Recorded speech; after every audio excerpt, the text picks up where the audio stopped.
Hello, hello, and welcome to this edition of Intercultural Spark, where we talk to people about the spark inside them that drives them to spark change or spark good in the world. And good is probably the best word for our guest today, Stephanie Leese Emrich, who is like just a really good person. And she's so nice. And what's amazing is she has crafted an entire career and business around helping other people know how to be nice, AKA how to provide the best customer service possible. And your experience, like I think even going out to restaurants sometimes, it doesn't even matter. I will take a place that makes you feel valued and feel really wonderful over the actual food really anytime. And that's the goal of how to create customer service. So welcome to Intercultural Spark, and can't wait to hear about how Stephanie does this and how she teaches others to do it too.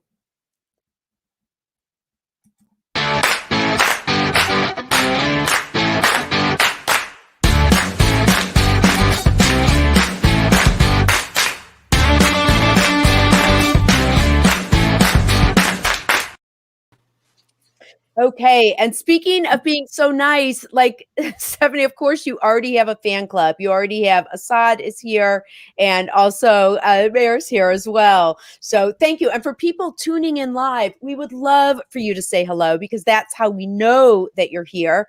So please say hello. And also please feel free to ask questions as well with our amazing guest today.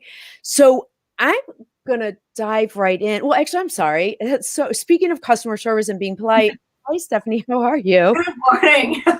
In every language, Deanna. Good morning. Yes, bon dia, buenos dias. Well, thanks so much for joining us. And I know customer service is a big deal nowadays. And you notice, I'm just wondering the whole idea of the culture of customer service, because you work a lot with businesses. And I'm thinking of stores everywhere from where you can't even find an employee to those, the ones where if you ask where something is, they'll literally stop what they're doing and walk you to where that item is.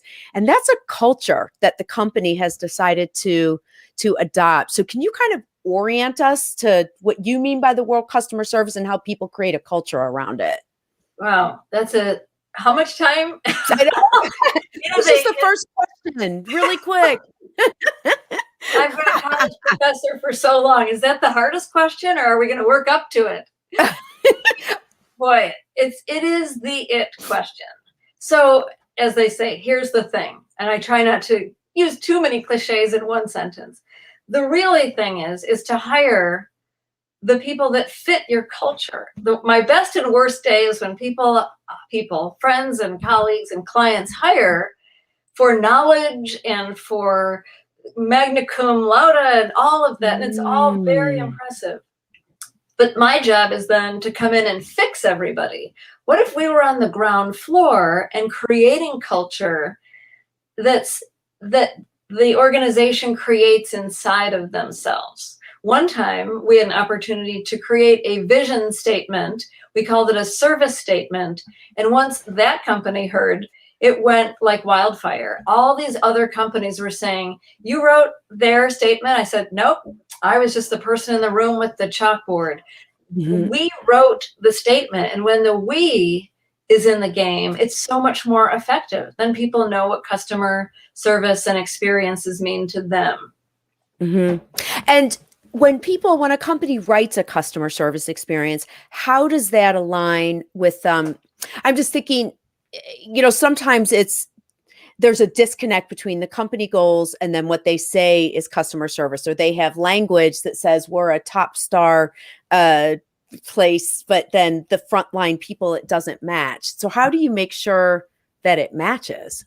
That's the conversation from within, is get HR, who is often just, and I have a lot of friends in human resources, that it's not just a stopgap, that it's participatory, that all levels, and there's a balance. If you can see my hands, it's an equilibrium that everybody gets that's their voice. And in Service Speaks, that's what we try to bring forward, is that everybody is a stakeholder.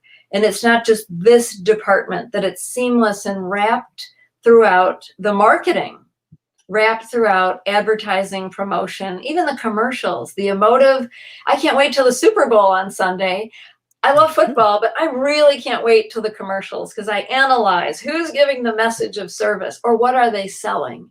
And that connection to emotion and empathy is going to be the driver, I think, from now on, no matter what. So if departments are no longer departmental, that it's seamless. That's the secret sauce. That's the juice. And I can see it when I walk in or when I observe a website. Are they speaking the language that they're actually delivering on the inside? It's interesting because there's that phrase, which is, been said so many times. People don't remember what you said. They remember how you made them feel. And I'd love to hear from people who are watching live, because I know I met you originally. I think you were at the Terror Museum. So this is easily, oh my gosh, this is 25 years ago. We were 5 years old, and it was like, I don't know, it was like a special day to work with 5-year-old professionals. But I feel like anyone you meet, so you're an icon within Chicago, and I know anyone you meet, like you never, it doesn't sound right to say you never let go, but I think anyone you meet is kind of now just part of your family and your group, and a lot of it has to do with how you make people feel. I've gone to events that you've done, and you would think I was the most important person in the room, and when really I just was delighted to be there to support you. So I think there's something to be said about that, just how you make someone feel. And that's just you as a person, Stephanie. Oh, well, you get that thank you, but you get that from other people. My husband says I collect people. Oh my God. Tell your husband that's exactly what it is. Yes. Yeah, that's exactly, you do collect people, but it's because everyone just really likes you, and it feels like there's always opportunity. So I flashed a question up here from, and how do you pronounce his name? Is it Maher or Meyer? I would know if this was someone that you knew, but I'm delighted. How about Mr. Zirkle? I'll be customer service. Mr. Zirkle. He's a colleague of a good friend. So oh, fantastic. Well, thank you for being here. So how can a customer service person make a client calm if his problem is technical and needs, for example, 7 days to be solved? He's specifically talking about the SAS product, for example. So when there's not an immediate solution, what do you do? So time is what we make of it. I think, is 7 days long? In my life, that could be really long. It sounds brief though in technology, right? Like it's today and we live in the 24/7 real-time moment. And we have to greet customers on their timeline. So we can't judge that they want it when, they want it now. So if it's the time, that's one thing. And to assure them that we're working with and not at. The minute you confront the situation, that feels different to me than allowing somebody to say we're on the same side. We used to do that in the hotel business. Instead of standing behind the desk, I would mirror the guest and walk around. You can't do that necessarily today in technology. So you can get with them through their language. And what is the most important thing? To be heard. People just want to understand, as long as we're doing large platitudes, the opportunity to be heard, to understand, and to be understood. So to recognize that 7-day crunch and to let them know at the midpoint, this is where we are right now.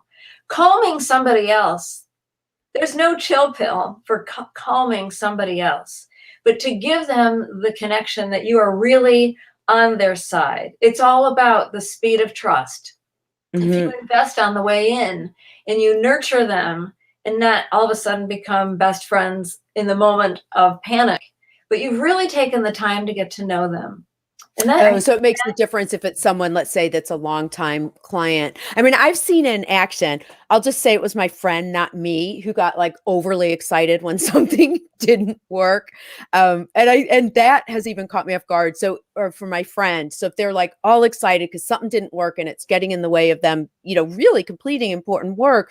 And when the person on the other end of the phone just stays really calm, and then they say, I can see why you'd be frustrated, and then go to help. That takes a lot of self-control though, because when that do you know what I'm saying? When someone finally gets someone on the phone when they're trying to fix a problem, you sometimes have to like just it's like almost like a terrible word, but it's almost like vomiting everything that's been frustrating you up until you got someone. How do you teach that for someone to just be calm for a minute to let the other person get that out? Because it's not personal when it's not personally directed at that representative. No. And even as a customer, I'll even say, I know that it's not you. I get that. And I wish everybody would say that to me. And I feel like if we could just, no one is expecting not to be the customer until you're on the other side. So in the Service Speaks world, we've actually taken field trips. So people and participants understand what it's like to be that customer, where they're in those empathy moments in those shoes so that they can feel what that is like. If we are able to expound, I was the customer recently and I had a go around. I talked to the umpteenth person and I thought, it's not their challenge that I've been talking to so many people. I'm on this conveyor belt. You and I have spoken about transactional. If I feel like, and someone says, yes, everyone needs to be seen and heard, especially in the isolation. I'm hearing you, whomever wrote that in so politely, is that we do just need to be heard. That's Carol. Hi, Carol. Hi, Carol. Nice to and meet also you. active listening could be so helpful in dissipating anxiety. Oh my gosh, for sure. By the time we get to that phone call, we just want to be heard. It might not even be about that issue. And I think if we train and get into the step of that culture and that language of whatever our guests are going to tell us in hotel speak, then we need to be prepared to honor. I think 2 words that should not be said are, I understand. Oh, tell me why. So, because you can't understand what someone else's experience is, maybe. Yeah. No, you're not experiencing my jet lag. You don't know what it took me to come to this moment. Sure. I understand doesn't bring us forward. Tell me more, and the riches of other language of opening the conversation. But I understand, and that kind of language just puts a stop and a halt to what they really want to share. We also, please. Oh, sorry. I was just going to say, I get to practice that at home because, what's interesting though, is when they talk about how to do active listening and how to show that you're listening to someone, sometimes they do say things like, okay, I understand. Let me repeat back what you said. And I got to tell you, I can hone my skills because try that on. That does not work on a teenager. So I have a teenager at home. And when I try that stuff on him, he just gets so mad.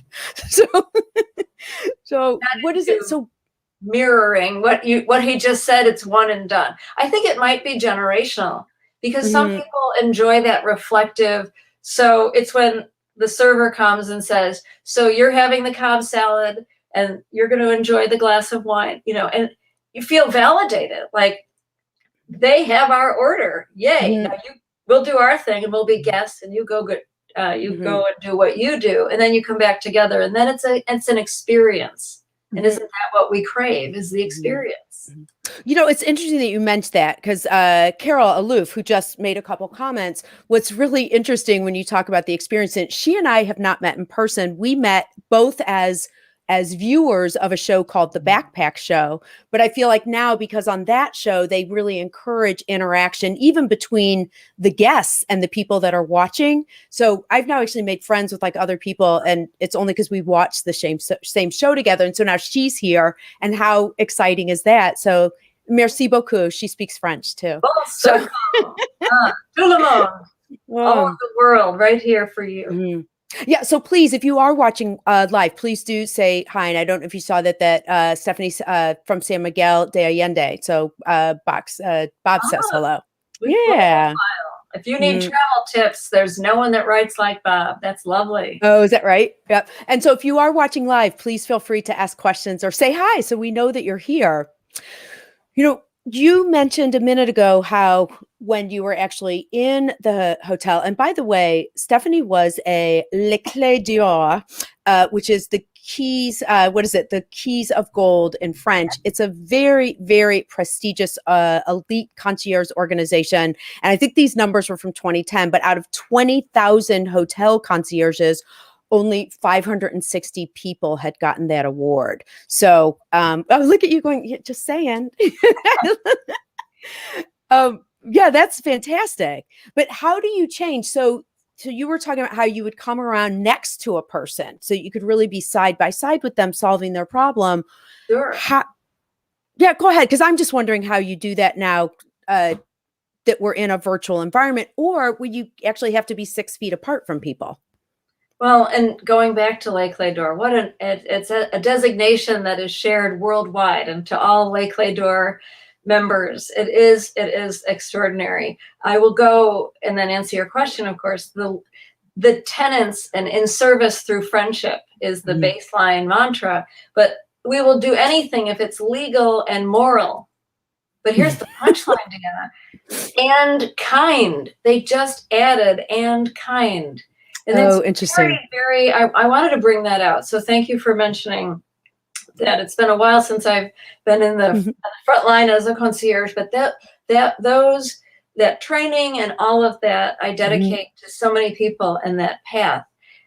For right now, those are the heroes. Those are the people that they're not able to send guests to Broadway shows and wait for their response, and they walk in humming chorus line, one singular sensation. You don't get the singular sensation when you're masked up, and we get to be kind, and we now are really relying and are rooted in empathy, and on both sides. And I love what Carol's chiming in. It's the most underrated opportunity. Why is it so difficult?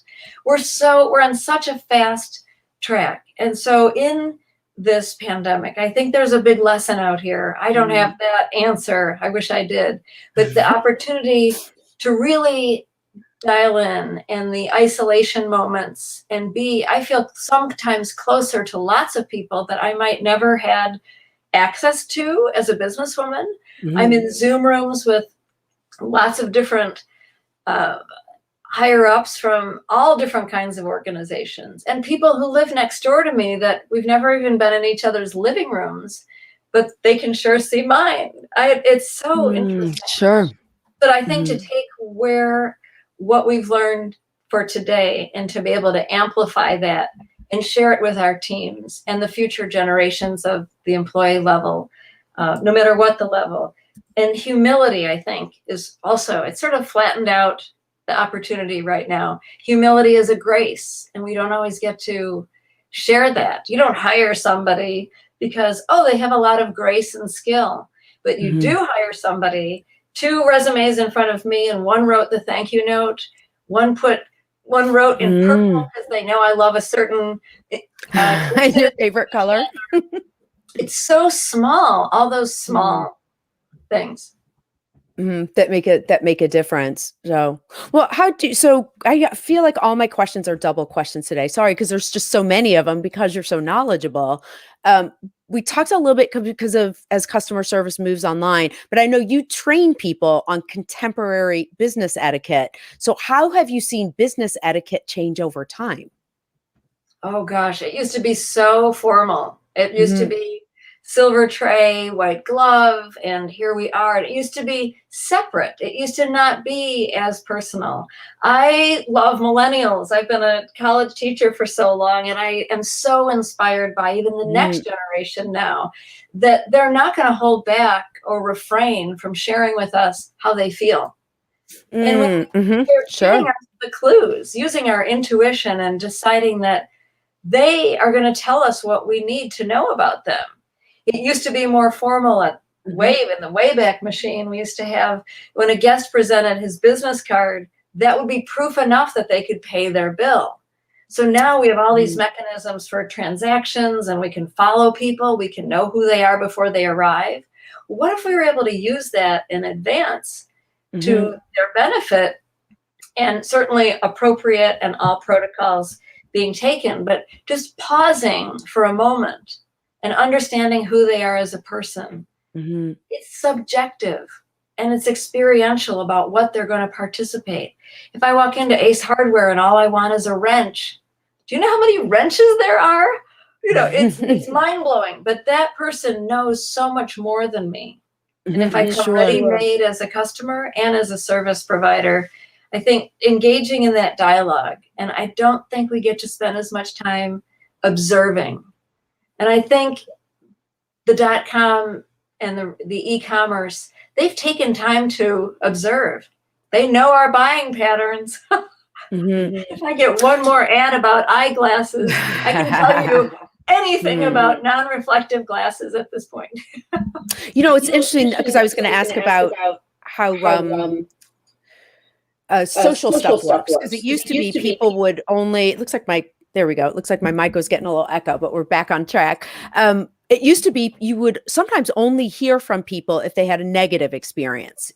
People would be sure to complain, but not necessarily give a compliment. But now there's a lot of focus on getting reviews online and monitoring reviews online. How do you think that plays into it? Well, I'll ask that question first. And of course, I have a second part to it. How do you think the whole online review and online recommendation, Yelp, all those kinds of things play into customer service now? Thank you. It's not only huge, it's vital, and it's permanent. It's just the platforms may come and go. I think every platform does have its own culture. I think Yelp is called Yelp, and I respect the business model, and I have friends who work there, and there is a place for that yelping and that coming out. I like how brave business owners have been in honoring the guest who says, "This was my challenge, how can you help me?" And I've noticed that they're being much more authentic in their response and much more true to the customer instead of a pat answer. I have very few pet peeves. I do like to embrace positivity, but short on that list would be, "Thank you for your response." Okay, that doesn't advance the conversation. Let me know again, I've been heard. We see your challenge, and here goes. We'll get back to you. Well, when? Sure. Timelines that are attainable and that are real. Otherwise, it's just another opportunity for a bygone past. Again, guests and people tell us what they need from our businesses all day long. Sure. And you're right. And that idea can last forever. When someone has a really good experience, they will always remember it, just as they're always going to remember that bad experience too. So I don't know how this happened. We're actually almost at 11:30. You were so wonderful. I know it's impossible, but it's so wonderful. So again, if you're live, say hello, ask questions live. I am going to, though, also share, you shared some images with me, and let's take a look at those so you can just tell me a little bit about what we're seeing. So this was just January 31st, correct? Did you just do this TEDx talk? It's Saturday of this week. Oh, fantastic. Oh, so if people can people watch it online, or how can people watch it? They sure can. I'm happy. We don't have the link right here, but we can certainly supply that. And the opportunity, initially when you approached me about today, so exciting. And I thought, my mind was reeling like, this is my moment. This is my Deanna talk. This isn't my TED talk. And so when as entrepreneurs and setting that intercultural spark, it really is about saying yes to so many different kinds of opportunities. This isn't about me presenting a TED, although it's lovely and I'm very excited. And it's not even about customer service. So talking about a stretch assignment and being approached to do that is really a highlight, in addition to this moment today together. What's the title for it? It's called TEDx Lakeshore Drive. And it's, okay, and then what's your topic? So what are you talking about at it? That will be revealed. Oh, that's your secret. All right. Well, I'm going to say that Carol says even complaints are an opportunity to get better with the right mindset. I actually believe that a complaint handled well is an opportunity to actually go even deeper than you might have otherwise, because I've seen that happen. So, absolutely. Yeah. All right. So here's a promise to everyone who's watching either now or watching after the fact. We will put the link to Stephanie's TEDx talk in the comments on both YouTube and Facebook. So take a look for that. Stephanie, let's look now. And we both have a mutual friend who's another nicest person in the world. Mark Schulman's actually going to be on the show on March 11th. So you don't have to say whose cheesecake this is, but tell me what's going on in this picture. Well, a very devoted Chicagoan and world citizen is Mark, there's no doubt. So my favorite thing in life, other than people, is blueberry cheesecake. I would land upon the other most sensational after Eli's cheesecake in Shanghai in China on a recent trip. The same or a different recipe, but with a card, followed me to the other end of the great nation of China, and in its own way. And I feel like when you do this for a living, when you're constantly trying to get ahead and surprise and delight people, and when it happens to you, that is the most genuine picture. And believe me, I did not save any of it. It was devoured in a few bites. So was it where you were staying? They knew that was your favorite cheesecake and sent you a slice? It followed from every hotel we were staying in. It sort of meandered its way. And I think if we can do that for each other and understand what delights each other, it's really a much better That's amazing. How fun. And this was in China. So every hotel as you moved across China, they had blueberry cheesecake for you. That is correct. That's incredible. Wow. Was that an organization? Was it the hotel itself, or was it was the hotel you were staying with, the same brand across China? It was brand internal, but still, I mean, just the fact that's phenomenal. It is. And as long as we have the technology, we have people's birthdays, again, if it's legal and moral, we can use it. I like it. If it's legal and moral. All right. What's happening here with that cute little pumpkin? Is my wonderful nephew, great nephew in Colorado, handing me a rock. And we do an exercise at Service Speaks called Thank You for the Rock. Now, a rock is just what Grayson is giving me, but it was totally from his heart. And he was out in this park. And when you hand somebody something that you're not really sure what it is, but if you greet it with grace and honor, then it's mutual. And it no longer is a rock. It's very sort of tribal that way. You're engaging something that has merit to you. But if you're really not sure what it is, and you still receive it with the same awe and surprise that they are delivering it to you. And besides, Grayson's wearing a Cubs hat, and that works well for me too. It's interesting. I don't know if you feel this way, but the way you just said that, this was something I had to learn. When a compliment is also something that is delivered. And sometimes people, when they get a compliment, they try to defend it, or, no, it wasn't this or that. I think sometimes even accepting a compliment from someone with grace like that, because it is a gift given. I don't know if you've experienced that. It feels a little bit related to customer service as well. Just that idea of if someone does compliment you, to actually take that and to be honored by it. When you watch on social media and it's like, shucks, that humble brag, you can tell when it's legitimate. No, I posted this because I'm imparting something about me. And again, the guests we serve and the people we serve are constantly giving that. So why not honor each other with that same validation?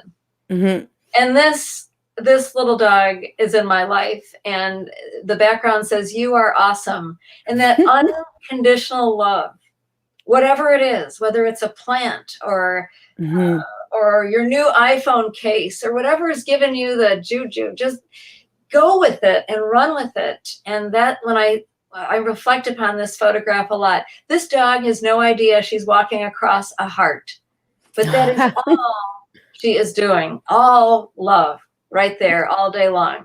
Well, I feel like you can't go wrong with little kids and dogs too. I know if I feel sad in the day, I like YouTube, like kids with puppies, just something to brighten the day. So, and here's the last one we have. What is this? Sure. This is a sort of my ritual of kindness. And it to Carol's point, you can never give it enough. When someone, and this is on the downbeat, because admittedly we're in the pandemic, and moments of quiet and reflection to honor people that have challenges.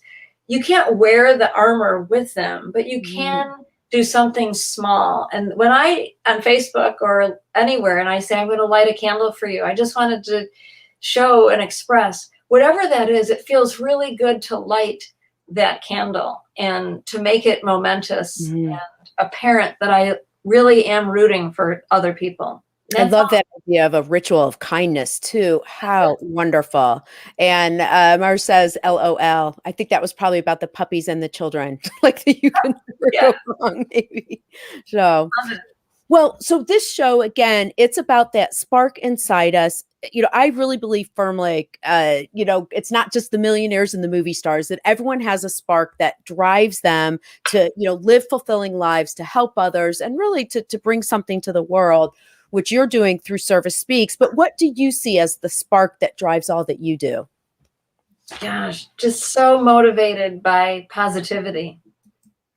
Mhm. It's so blank. It's so boring to say that. And I can't believe I'm saying it with you, but it is so true. And I think halting in this moment and just understanding, as the world puts Mhm. itself back together, maybe it will be a different jigsaw puzzle. Maybe it will be different. Maybe the icing on the cake is not what we expected. And Mhm. Mhm.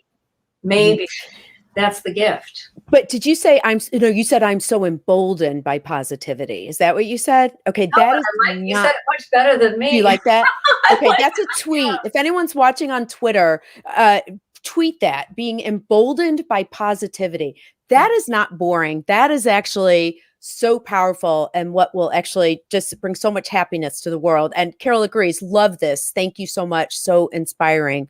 So stay on with me. We're going to end our show with emboldened by positivity. That's everyone's mantra to go out for the day.